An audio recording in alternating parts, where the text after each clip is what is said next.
NLP Coach, educator, intuitive energy healer, Vicchi Oleski is joined by full-time energy healer, spiritual teacher, and certified life and business coach, Reverend Dailey Little.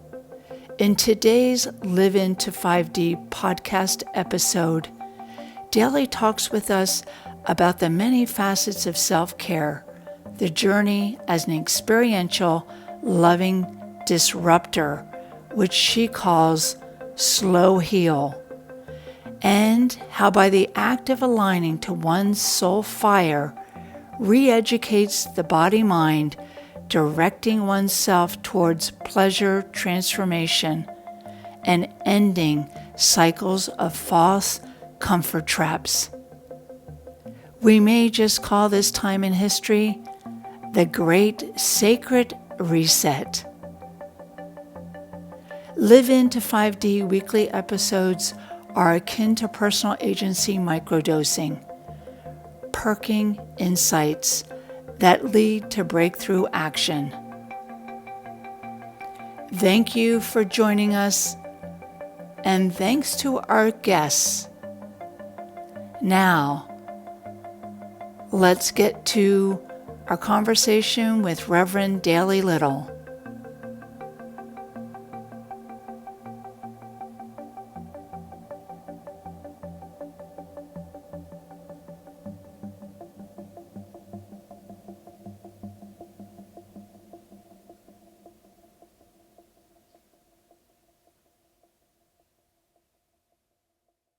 Yes.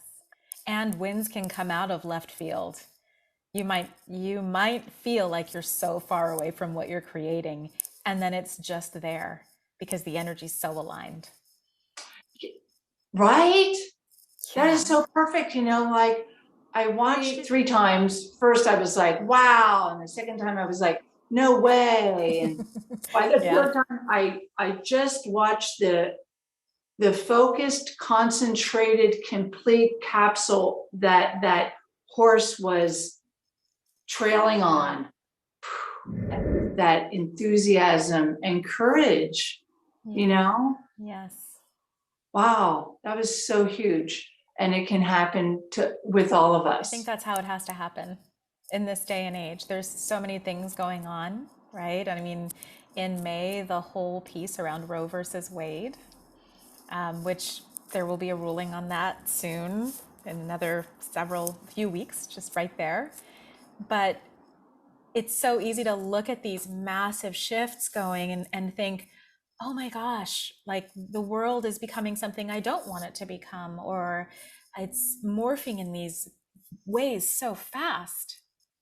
But we can be just as powerful, and all it takes is one person and one intention to completely shift the culture of this country and of the world. And I really think that's part of what 5D is about, like everybody's living in an old paradigm, and we are the ones that have to have the courage to take the new path, to find the new way forward in the energy that is unlike what's already been done. There was nothing getting in the way. Yeah, it was the wild. path, and that pathway was fresh as snow. Yeah. It didn't seem as though they were looking out for who was ahead. They were just boom. They were going. They were on their own path. That was it. Yeah, I think that's so profound. It's so deep because that is what it is, right? What do they call jockey? The jockey had a path, saw the path, went. Right. It was like, we're doing it. Let's go. The horse felt it. The horse was all hyper afterwards. They became one. Yeah. One with, the horse and the jockey, but also one with the path. Yeah. That sense of freshness and focus and concentration.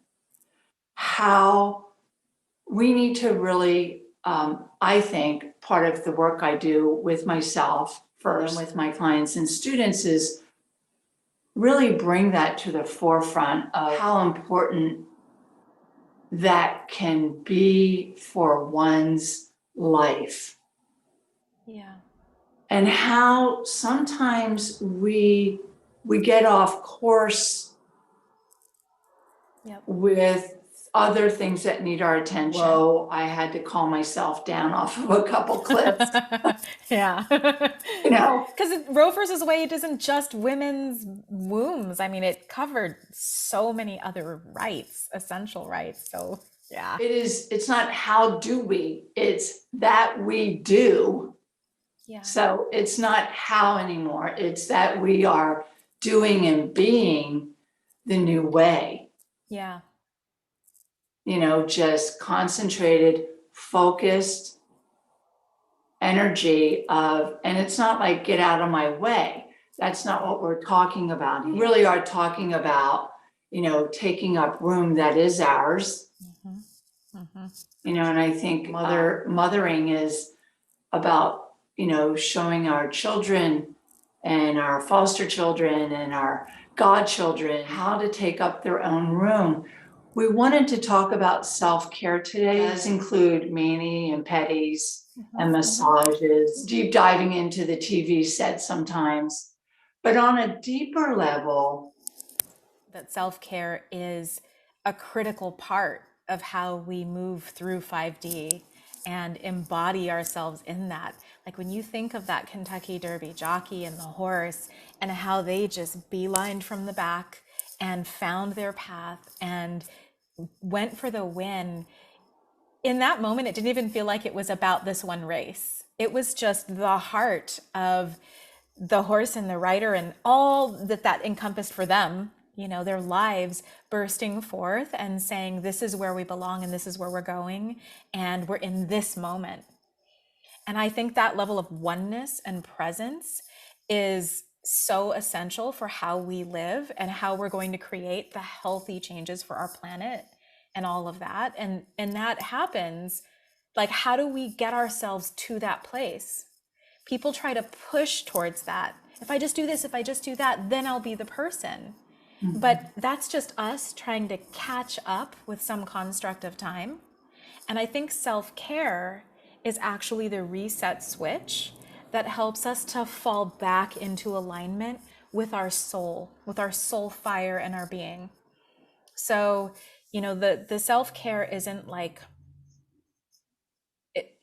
sitting there and getting the mani-pedis, which I love, and like all of that.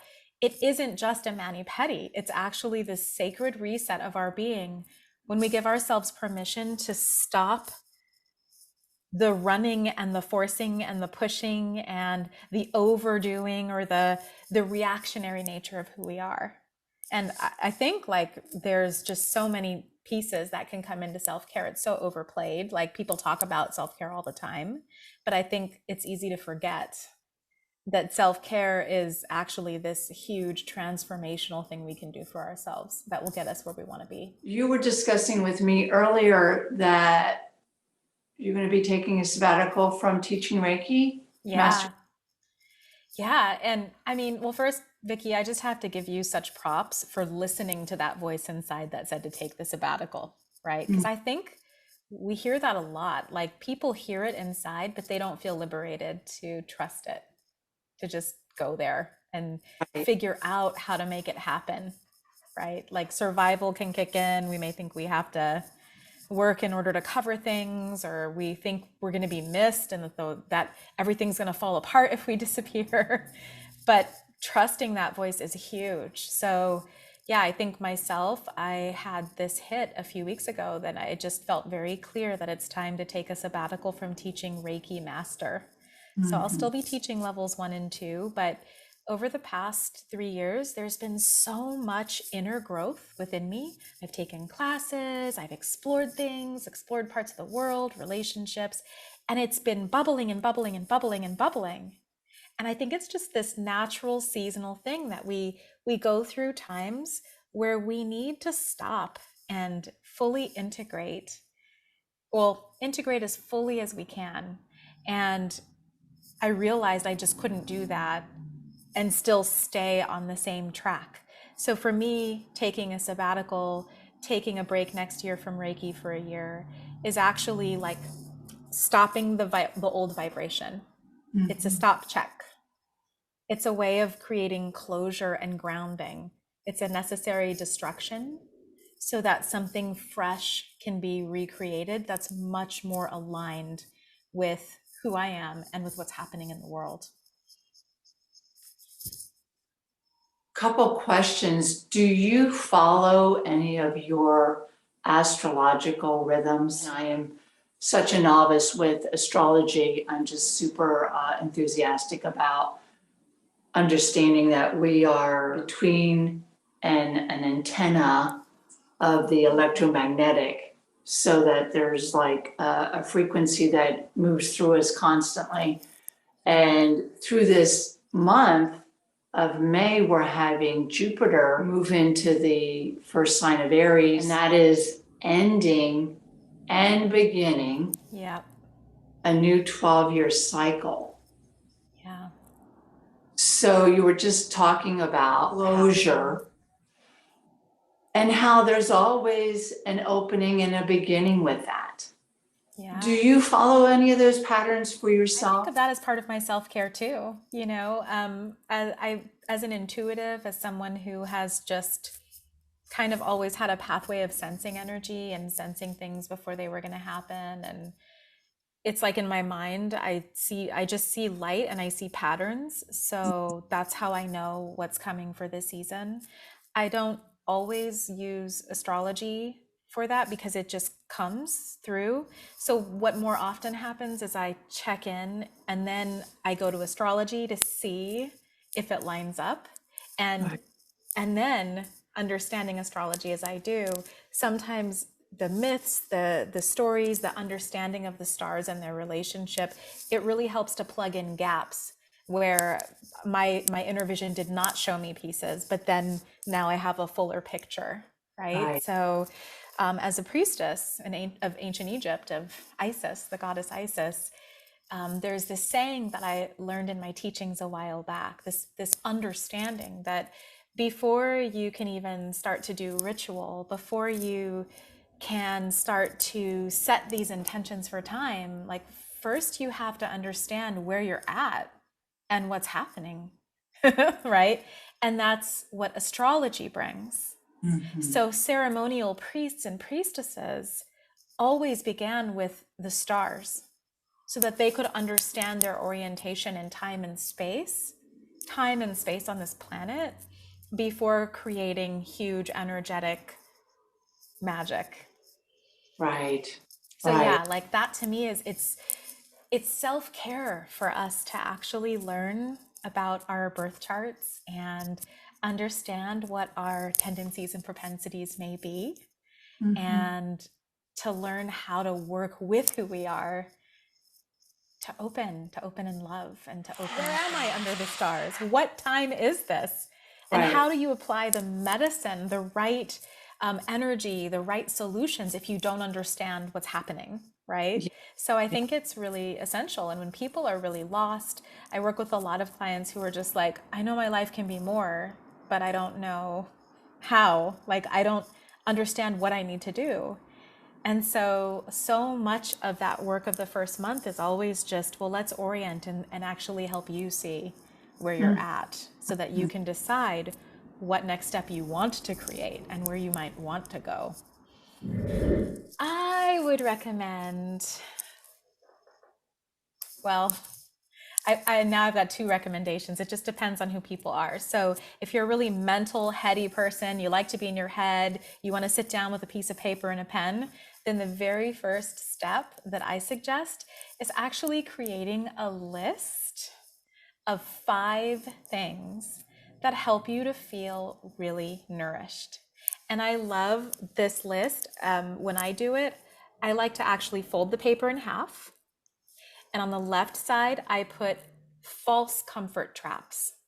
False comfort traps are all of the things you think that are self-care because you feel momentarily satiated.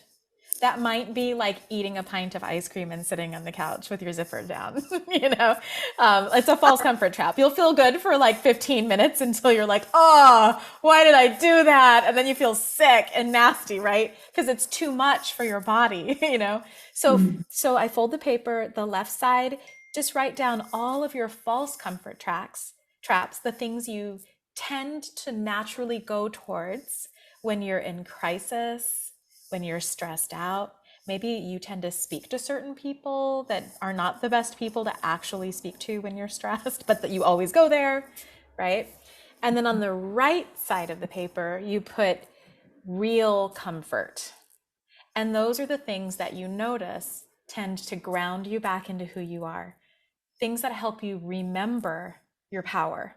Mm-hmm. And that's going to be really different for everybody, right? Like for one person, maybe going to church is real comfort because when they're there, they remember their calling, they remember their heart, they're surrounded by people that get them.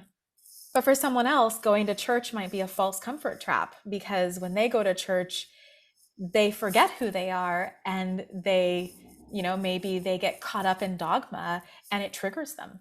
Mm-hmm. So that's my suggestion for the first self-care step, is to actually identify what is your self-care. And that could be anything from getting the mani-pedis to like I used to be a costume designer and I love going and window shopping and just looking at clothes and touching new things. Because even though it's this very material thing, it activates creativity in me. Right. It brings me back to this inner place of power. So that's really wonderful. And I leave that more nourished, right? So that list, I think, is a really helpful thing because once you know what feeds you, then you can start to put that into your calendar. Things is that activation piece. Yeah. We tend to, again, not all of us, and I don't want to like just, you know, put this on all of us, about flux. Lots of things are going on.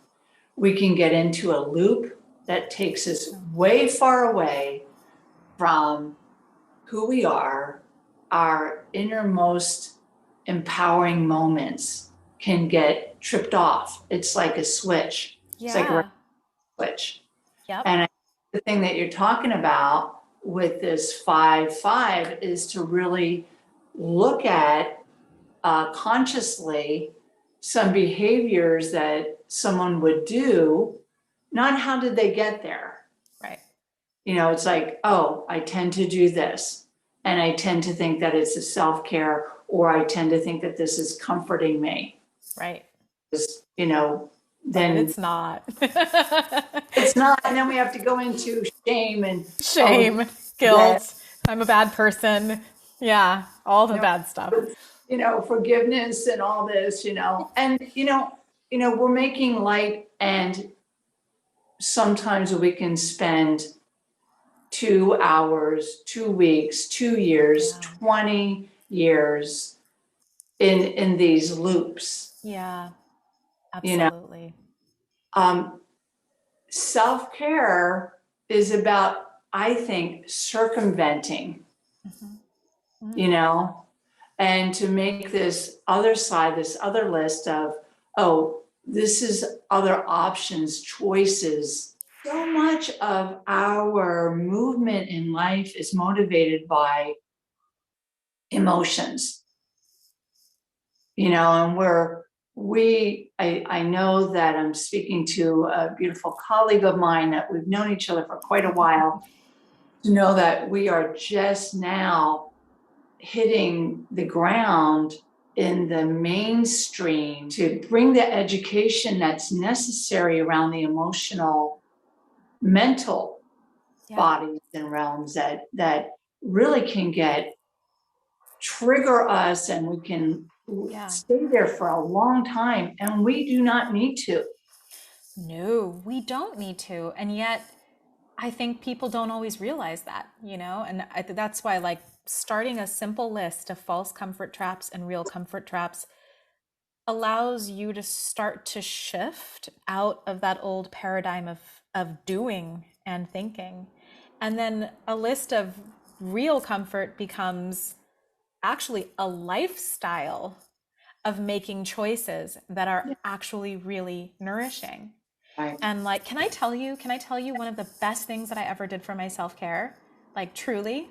I mean, I would think it was Reiki, but that like just transformed my entire life. But this is like specifically something that affected, I think, my core identity in self-care. Was a few years ago, I took a training with a woman who taught me how to work with cacao as a plant medicine. And her style of teaching was very slow and rich. And we spent time, she spent time showing how to make these beautiful recipes and bringing in adaptogens and all kinds of plants and flowers and nuts. The way she taught invited us into slowness. And then for the whole year, the first year of that training, the homework that I was given was to put aside at least a half a day to do absolutely nothing. And it was the hugest disrupt for my existence because I was used to going, doing. That's what's prized in our culture. And she said, no, on Wednesday, you're going to go shopping for what you need for an hour. On Thursday, you're going to clean your house, clean your sacred space. On Friday, you're going to check in and start to envision the work of being with this plant, with this medicine. And then on Saturday, you're going to have your ceremony fully embodied, right? And you need at least a half day because you need to come out. You need to come out of the workup. And what she was really doing was she wasn't just teaching us about cacao, right? She was teaching us about being fully present and embodied as an earth worker, how to approach any plant, how to approach medicine, how to approach people, how to approach our own being. And so for people who are not heady, I think start with just a window of time and give yourself that permission to slow down and do nothing. I love that. I thought, as you were telling me, and pardon the dog barking, as you were describing that, Dailey, I thought about the 7 days of creation. Yeah. I heard, like, Yes. what? Yes. Yes. I think, thank you so much for sharing that. I think I'm going to use that for myself around certain courses or curriculum or things that I want to create. And I want to definitely welcome the listener to do this saying that's so powerful. Yeah, yes, it is. So from that, I developed what I call a pleasure circle. And I often teach my clients or some of my more tantric students how to do that. It's a little different from what I explained, but it's generally the same idea. We just walk through this step of how you begin to create this sacred space where you can actually tap in to your cosmic creativity. And what I mean by cosmic creativity is like each of us, we have soulFire. We have fire in our bellies and our guts and our, our lower power center. And it's a little bit different for everyone exactly where that is. But like we have this creative fire that is so unique to who you are. Nobody else can recreate it in the entire universe. It's just, you are that emanation, right? And we get so acculturated by society that we forget what we are and who we are. We forget how we taste. We forget how we feel. We forget who we need to be from that core level. And yet that creativity through that lower gateway is also connected to the entire cosmos. There is actually no differentiation between our core essence and the entire universe. It's sort of a paradox. Right? So when we create these pleasure circles, it's actually this intentional space where we block out all of the noise, everything, all of it. Yeah. in order to just start to hold presence for this most essential creative part of who we are. And when we do that, like the channel to the cosmos naturally opens, and we start to get nourished. We start to be fed. We don't even have to do anything. It just is. Again, activating, waking up our nature, you know. Activation through being passive. And, you know, you again spoke to what we opened with was that concentrated, focused energy of self. It wasn't about blocking out. Right. It was about, it's what I hear you talking about now is that being with that time, our nature, and cultivating that. And, you know, light worker is like a ground worker these days. Yeah, you gotta have both.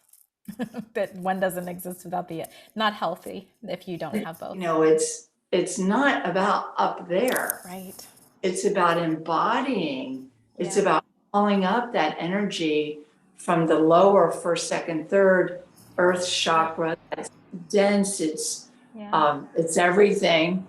And to bring that and to mold it right into the heart area and bring it forth.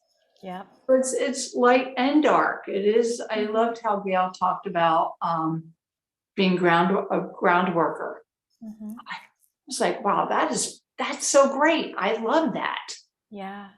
Yeah, because so much of it is grounding. And I loved when you used the words being with, because that's actually what I sometimes call, like, I say that a lot in my work. Like, I have a process that I call being with.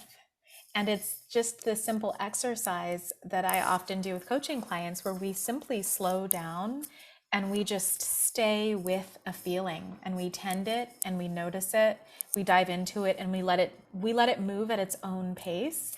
And in doing so, suddenly this whole universe of awarenesses opens up for people. And it's so simple, and yet it can be challenging because we're not necessarily taught how to slow down and be with what's coming through. Right. I think daily, what I have seen and what I experience when we do slow down and we're being with, this is a whole new education.